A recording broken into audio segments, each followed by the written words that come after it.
A man's vehicle is hit by a more odd who kills him when he gets down to take photos of the harm for guaranteeing vehicle protection.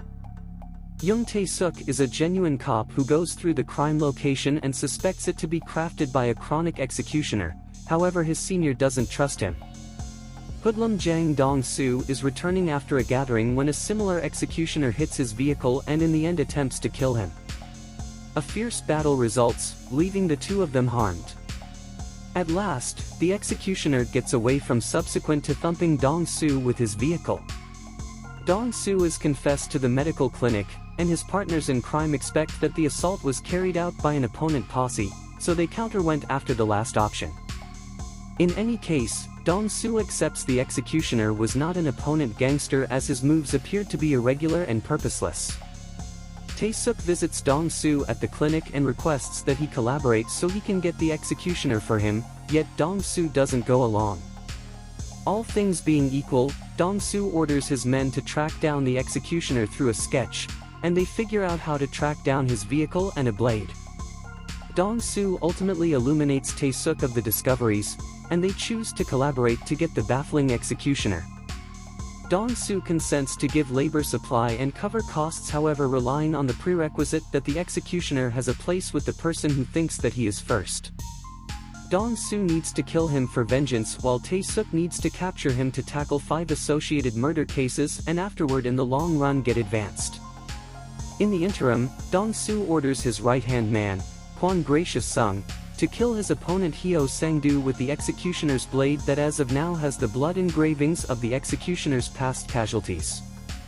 A maddened Tae-suk gets into a battle with Dong-soo after realizing what he has done, as the killing is affirmed to be the chronic executioner's work and the case would get moved to the significant case crew. Dong-soo visits Sang-do's memorial service where the executioner likewise turns up, illuminating Sang-do's second-in-order man that it was Dong-soo who really killed Sang-do with the executioner's blade. At the point when Tae-suk and Dong-soo check the executioner's vehicle for any proof, they are gone after by Sang-do's associates. A battle follows, bringing about the passing of Sang-do's right-hand man.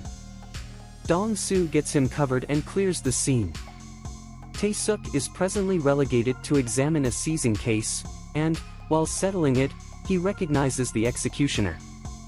A pursuit follows, however the executioner escapes. Through the measurable tests, Tae-suk finds the executioner to be a missing individual. He illuminates Dong-soo about this and allows him to hear a voice clasp to affirm the missing individual to be the executioner. Afterward, Dong-soo helps a school young lady by giving her his umbrella and before long discovers that she has been killed and his umbrella was found at the crime location. They begin searching for the executioner and ultimately track down him in a vehicle. In a resulting pursuit, the executioner figures out how to kill Gracious-sung yet is at long last caught and weakened by Dong-soo. The hoodlum removes the executioner to torment and kill him, yet Tae-suk tracks them and accidents his vehicle into the hideaway, hitting Dong-soo oblivious and capturing the executioner. With no decisive proof against the executioner whose name is uncovered to be Kang Kyung-ho, Dong-soo, being the last one standing of his assault, affirms against him and demonstrates him blameworthy when scars made by Dong-soo's cutting-do self-preservation are shown on the Kyung-ho's body. The court sentences Kyung-ho to death. Be that as it may, Dong-soo is additionally captured because of his crimes. Tae-suk is at last advanced while Dong-soo gets moved to the jail where Kyung-ho is likewise kept, the condition that Dong-soo had mentioned Tae-suk to satisfy in return for the declaration followed by his capture. While Kyung-ho is having a shower, Dong-soo shuts the tap and approaches him happily and a rope in his grasp.